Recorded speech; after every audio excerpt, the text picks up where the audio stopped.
Welcome to the marvelous land of Oz. I'm Martell, reading The Land of Oz by L. Frank Baum.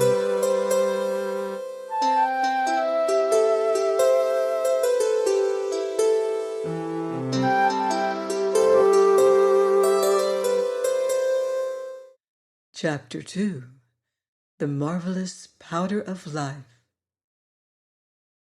After considering the matter carefully, Tip decided that the best place to locate Jack would be at the bend in the road, a little way from the house. So he started to carry his man there, but found him heavy and rather awkward to handle.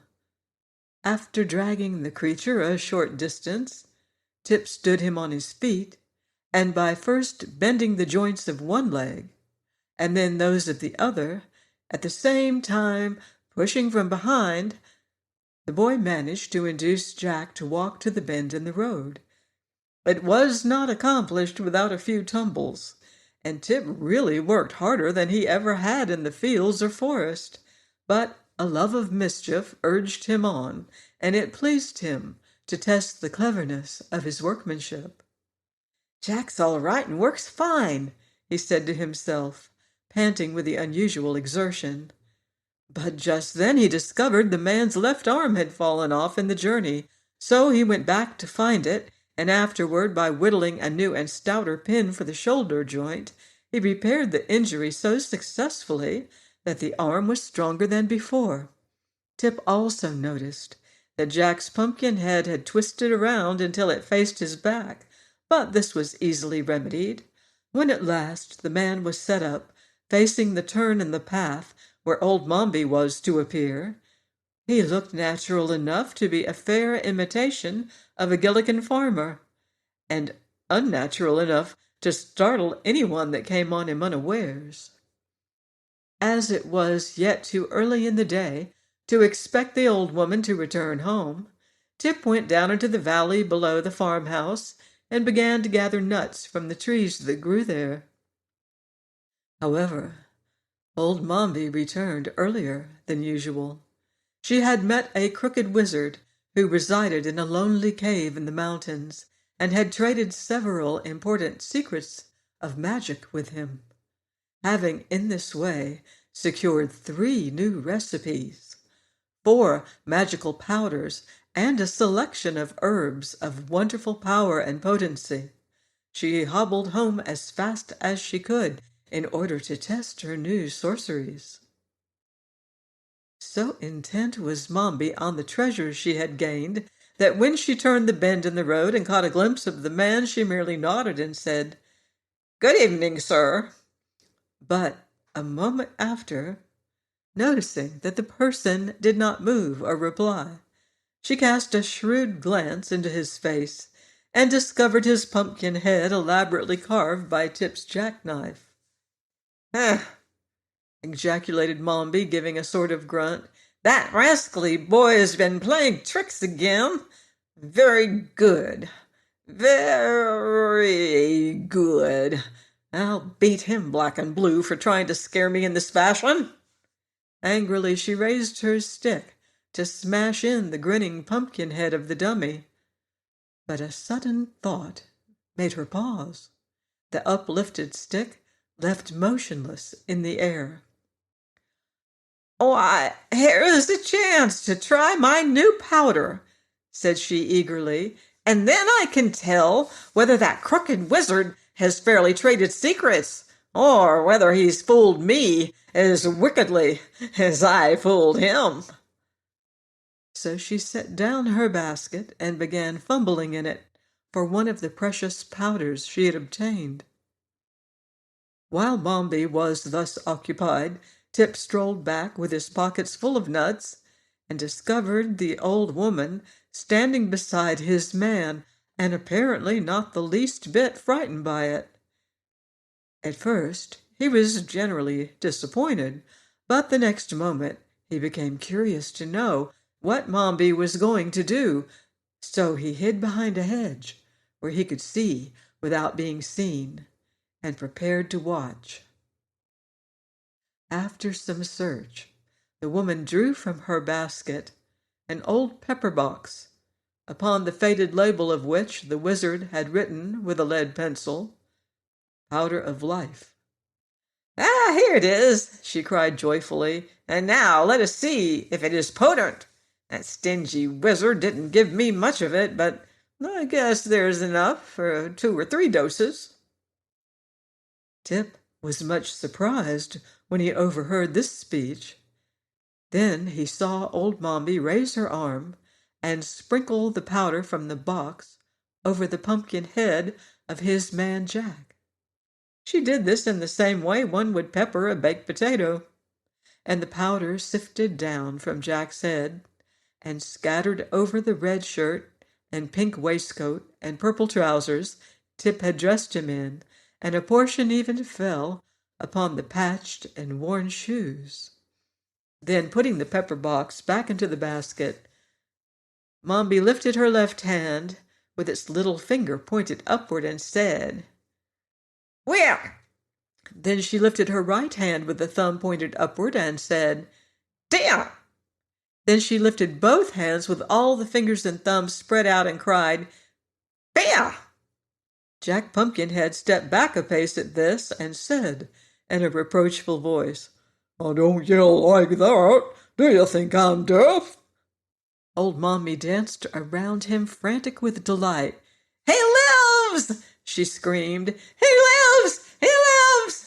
Then she threw her stick into the air and caught it as it came down, and she hugged herself with both arms and tried to do a step of a jig.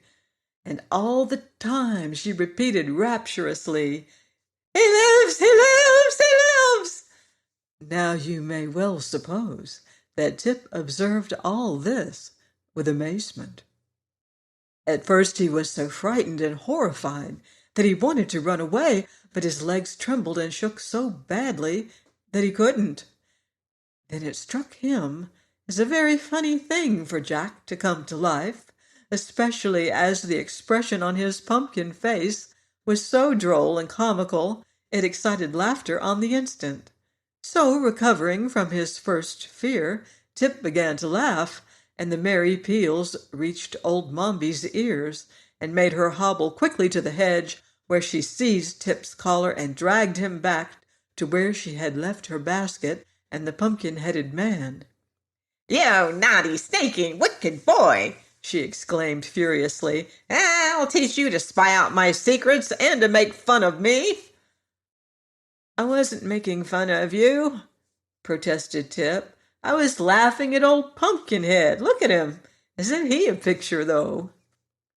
"I hope you're not reflecting on my personal appearance," said Jack, and it was so funny to hear his grave voice while his face continued to wear its jolly smile that Tip again burst into a peal of laughter. Even Mombi was not without a curious interest in the man her magic had brought to life, for after staring at him intently, she presently asked, "What do you know?" "Well, that is hard to tell," replied Jack, "for although I feel that I know a tremendous lot, I'm not yet aware how much there is in the world to find out about. It will take me a little time to discover whether I am very wise or very foolish." "To be sure," said Mombi thoughtfully. "But what are you going to do with him now he's alive?" asked Tip, wondering. "I must think it over," answered Mombi. "But we must get home at once, for it's growing dark. Help the Pumpkinhead to walk." "Never mind me," said Jack. "I can walk as well as you can. Haven't I got legs and feet, and aren't they jointed?" "Are they?" asked the woman, turning to Tip. "Of course they are. I made 'em myself," returned the boy with pride. So they started for the house. But when they reached the farmyard, old Mombi led the pumpkin man to the cow stable and shut him up in an empty stall, fastening the door securely on the outside. "I've got to attend to you first," she said, nodding her head at Tip. Hearing this, the boy became uneasy, for he knew Mombi had a bad and revengeful heart, and would not hesitate to do any evil thing. They entered the house. It was a round, dome-shaped structure, as are nearly all the farmhouses in the land of Oz. Mombi bade the boy light a candle, while she put her basket in a cupboard and hung her cloak on a peg. Tip obeyed quickly, for he was afraid of her. After the candle had been lighted, Mombi ordered him to build a fire in the hearth, and while Tip was thus engaged, the old woman ate her supper. When the flames began to crackle, the boy came to her and asked a share of the bread and cheese, but Mombi refused him. "I'm hungry," said Tip in a sulky tone. "You won't be hungry long," replied Mombi with a grim look. The boy didn't like this speech, for it sounded like a threat. But he happened to remember he had nuts in his pocket, so he cracked some of those and ate them, while the woman rose, shook the crumbs from her apron, and hung above the fire a small black kettle. Then she measured out equal parts of milk and vinegar and poured them into the kettle.